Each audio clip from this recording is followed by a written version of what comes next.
Well, a good morning to my friends on YouTube and welcome to Birdie Adventures. We are heading into Kampala once again, but the difference is today is Saturday and not Sunday, and there is a very good reason for that.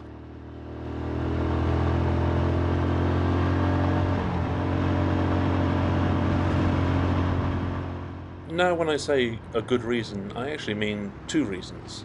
First of all, the traffic is going to be a lot busier today, so you'll experience with me travelling through Kampala not quite a weekday kind of traffic, but certainly a lot more intense riding around Kampala than on a Sunday morning, which is my usual ride into Kampala.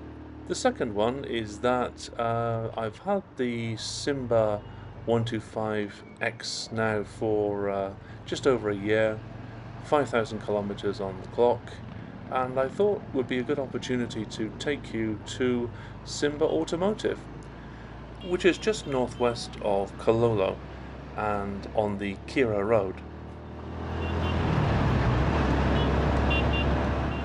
So apart from a great ride to get there, I can show you the place. We can have a look in the showroom. I'll get some permissions to film. We can have a look at the range of motorbikes that are currently available. And also I need to get a couple of spares for the motorbike. I've got to get some inner tubes, and there's a story behind that one. And a new drain oil nut for the sump. I'd made the mistake of using the wrong type of spanner on the first oil change and wanted to replace it so I can use it now with my proper 24mm socket that I've bought since. So while we're there, we'll take a trip to the top floor of the spare parts department and get a couple of items there before making the return trip home. Apart from that, the motorbike has been working really well. I've not had to buy any replacement parts recently, so the story behind the inner tubes is quite a funny one. I wanted to practice changing the inner tube on a tyre in the event of having a puncture, for example, on a long journey. And I've got all the levers and things like that, so I decided to make an attempt on the front wheel. Deflated the tyre, managed to get the tyre off and the inner tube out, but every time I went to put the new inner tube in, I pinched the inner tube and I could not get a successful tyre change.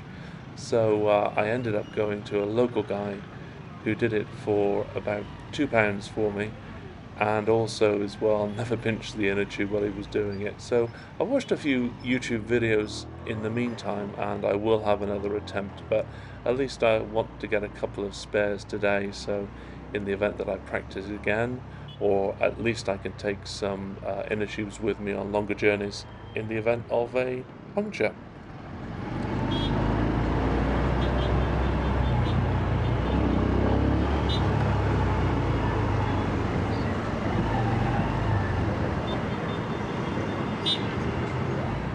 So having just passed over the Airtel roundabout now, going through Cutway, a little busier I've noticed, with more shops open obviously than the Sunday morning rides. Traffic's a little bit more busy, and particularly on the junctions.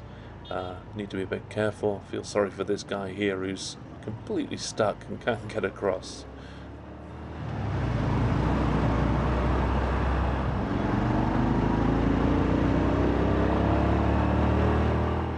Traffic has improved here over the years, and I remember back in 2016 this was just a huge traffic jam from start to finish, but at least now, oh, mind the bike, at least now, just get past this traffic, and I'm going to be bold. Big speed hump there. You've got to be bold sometimes to get through and get away from the danger. Anyway, I was saying about the traffic on Cutway used to be so busy, but just pockets on the junctions now of places you really need to be careful.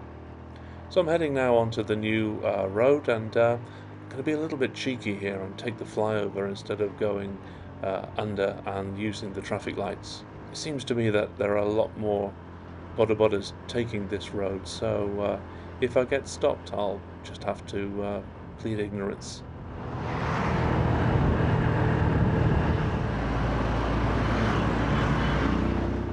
Arena Mall is off to the right, and I'm just looking ahead, and I'm going to sneak through the tunnel also today. It'll be a new experience for us anyway.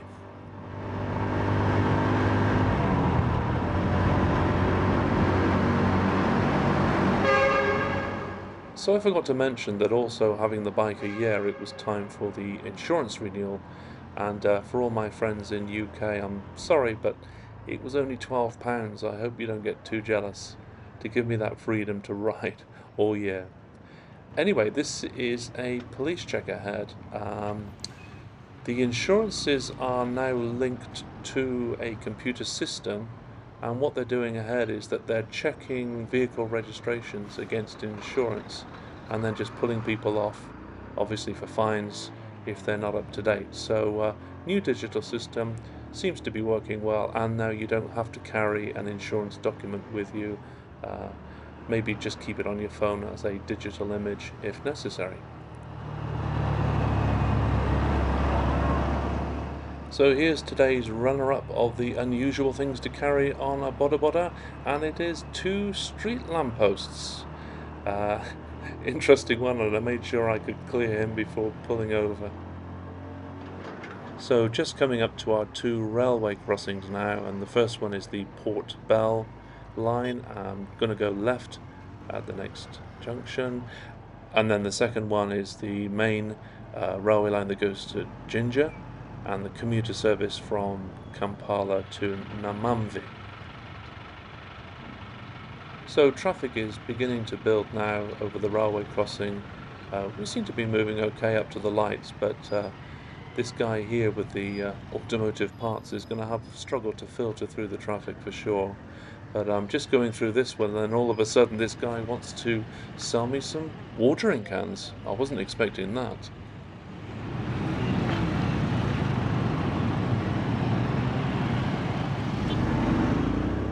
So crossing over the chaos of the Ginger Road Junction, I'm heading now on the Yusuf Luli Road. So all is going well so far, and traffic's not too bad. I'm just heading up to this roundabout though, thinking that everybody should give way to the right, and of course there is a... Excuse my French. There is a hierarchy on Uganda roads. Unfortunately, it starts off with the big red Sino trucks, then the buses, then the matatus, then 4x4s, then cars, then motorbikes. But of course we have that great advantage around Kampala called filtering. So believe it or not, I'm going to be turning right. Yes, believe it or not, I'm turning right at these lights. So filtering through, getting across, getting myself into a strong position, ready for the lights to change, and here we go.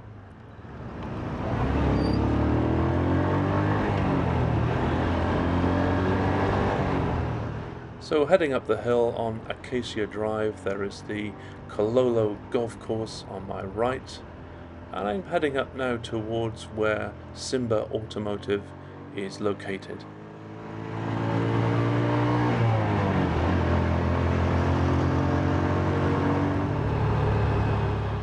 So I'm just pulling up next to one of these new electric motorcycles.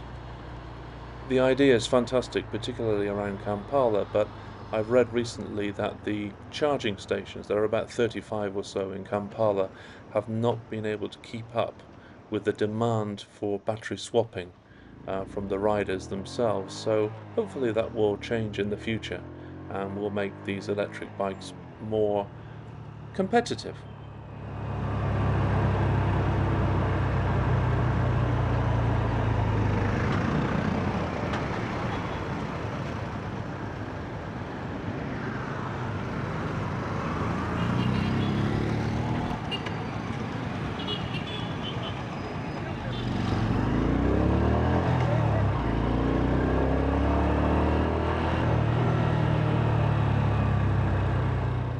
So finally, straight ahead and off to the left is Simba Automotive headquarters.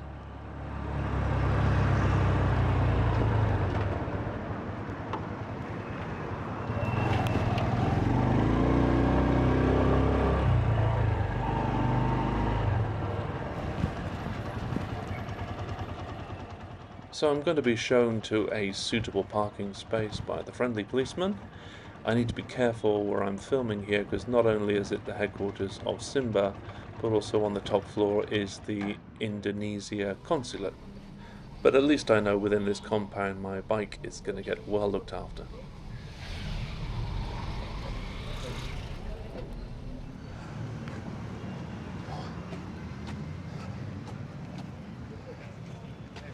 Good morning, sir. How are you? Well done. Yes. Yeah. So, 1 year is looking good. yeah, very good. Yes. Thanks for your support. So I'm riding this Very good. around Uganda, around Kampala. Very, very, Yes, very good. I've been to So- the equator. Okay. Yeah, so but the check-in's there? Yes, yes. Yeah, okay. I'll go and look. All right, thanks. So that was Mr. Ganesh, one of the friendly managers here at Simba. He's given me permission to film inside the showroom, so that's great. We're going to go and have a look now. There are models there ranging from 100cc town bikes. My model there, the UG125X, is there in white. A 125 Pro Scrambler, they call it, as well as a 250cc Tekken, which is the black and yellow motorbike. This one comes air-cooled and oil-cooled, so the air-cooled is the cheaper model, oil-cooled just a little bit more expensive. Here's my white 125X, a 100cc town bike, which is in competition, I suppose, with the Bajaj. They're moving into the electric market by the look of it here on the left. And the great thing about Simba, as you can see also, they do corporate logos for businesses and companies. The fleet market here in Uganda for Simba is huge, in fact, and they sell to telecom companies, to local government, and even now supplying the police with the Pro 125. And here you'll see it in new police colours, resprayed and prepared by Simba themselves.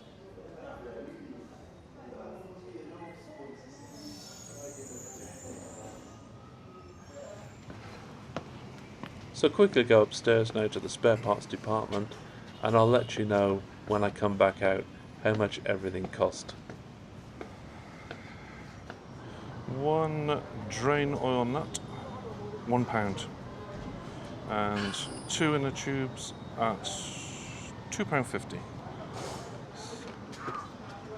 Okay, boss. Okay. See you soon. Well, you have my number? Yeah, Dennis. Yes. Yes.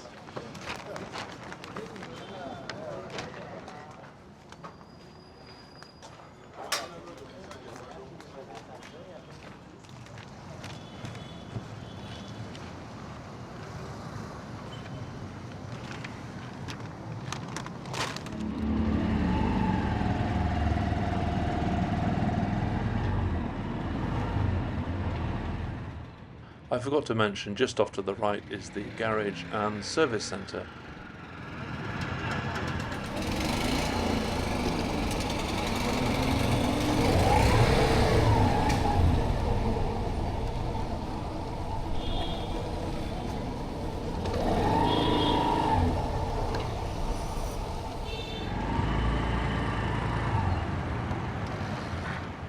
So that was Simba Automotive Headquarters.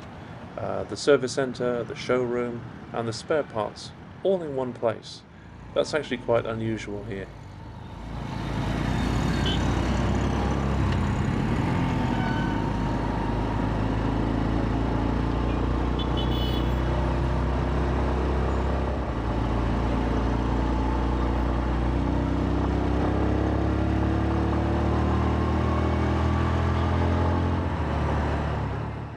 So I don't know whether you noticed the boda boda that was crossing with the boxes back at Simba Automotive. Well, I called up with 2 of them, and I tried to work out, I think they're carrying about 80 boxes of surgical gloves between them. So I've got to make them the winners of the unusual things to carry on a motorbike for today. So I'm going to make my way home the way I came. There's the Kololo golf course behind me now, and I'm going to make a left at the lights onto the Yusuf Luli Road, but going downhill this time, and head back towards the Ginger Road Junction.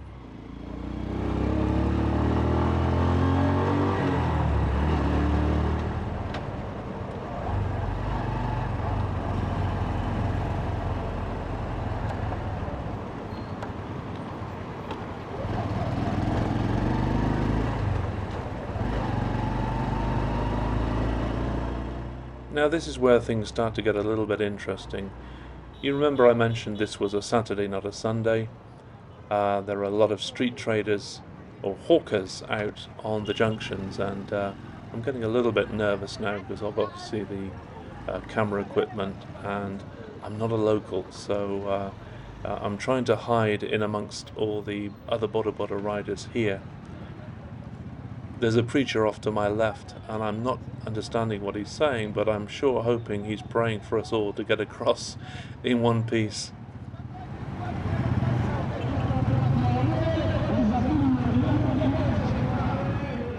Things get a little bit hairy here, to say the least, and I want you to keep an eye on the boda with a guy carrying a box on the back.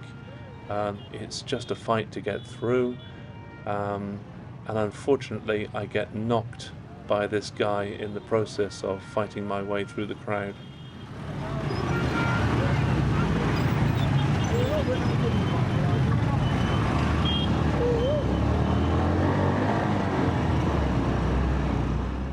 Thankfully for me and for both of us, it was just my mirror that got knocked, so I'm quickly adjusting it back now and continuing the journey on. It's not a contact sport and everybody knows their place, but it can get really tight sometimes getting through the traffic.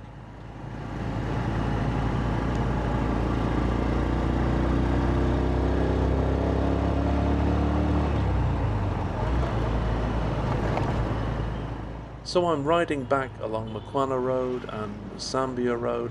I'm going to take the tunnel again at Arena Mall, and then take the flyover so you can have a good look behind me at the high-rises of Kampala before finally descending onto Queen's Road, and then back on Entebbe Road back home for a coffee.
So we're heading out of town now, up and down a few hills, and it's time for me to say thanks for joining me this morning. I hope you've enjoyed the time travelling into Kampala on a Saturday rather than a Sunday. I hope you enjoyed that quick look around the Simba Automotive showroom, and if you've enjoyed the video, then please press that like button, and of course all new subscribers are welcome. Why not join me next time as I ride my motorbike from Entebbe to Mpigi on the Maram roads? So until next time, thanks for watching.